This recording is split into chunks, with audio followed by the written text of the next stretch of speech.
নকশালবাড়িতে দুর্ঘটনার কবলে পড়ল কুম্ভের গাড়ি। ঘটনাস্থলে মৃত 1, আহত 12।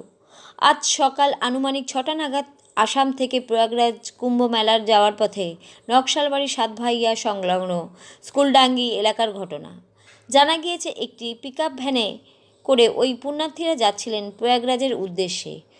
উল্টো দিকে থেকে আসা একটি লরি সজোরে ধাক্কা মারে পিকআপ ভ্যানটিকে। মুখোমুখি এই সংঘর্ষের জেরে আহত হন 13 জন। খবর পেয়ে ঘটনাস্থলে পৌঁছায় নকশালবাড়ি থানার পুলিশ ও স্থানীয়দের সহযোগিতায় আহতদের উদ্ধার করে নকশালবাড়ি হাসপাতালে পাঠানো হয়। এরপর আহতদের উত্তরবঙ্গ মেডিকেল কলেজ হাসপাতালে স্থানান্তরিত করা হয়। ঘটনায় এক পুণ্যার্থীর মৃত্যু হয়েছে বলে জানা গিয়েছে। মৃতের নাম নিরঞ্জন সরকার, বয়স 35। সে আসামের বাসিন্দা।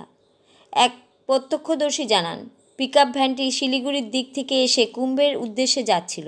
উল্টো দিক থেকে দ্রুতগতিতে আসা এক লরি নিয়ন্ত্রণ হারিয়ে সজোরে ধাক্কা মারে পিকআপ ভ্যানটিকে। ঘটনায় গুরুতর আহত হয়েছেন বেশ কয়েকজনের অবস্থা আশঙ্কাজনক রয়েছে। এদিকে ঘটনার জেরে পিকআপ ভ্যানটি দুমড়ে মুচড়ে যায়। ঘটনার কারণ খতিয়ে দেখছেন নকশালবাড়ি থানার police. Bureau report, Kolkata today news.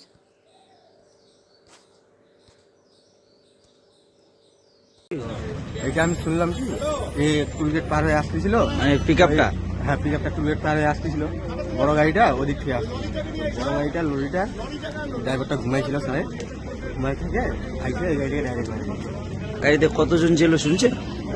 ওইটা শুনতে পারলাম না, ড্রাইভার ছিল। ড্রাইভারটাকে আমরা সবাই মিলে বার করলাম। যতগুলো এখানকার গ্রামবাসী আছে স্কুলটা নিয়ে সবাই মিলে বার করলো। কোথায় নিয়ে যাওয়া হলো? নিয়ে গেলো আমাদের লক্ষ্য। কোন জায়গায় ঘটনা? এটা স্কুলে। কি নাম আপনার? আমার নাম রমজান।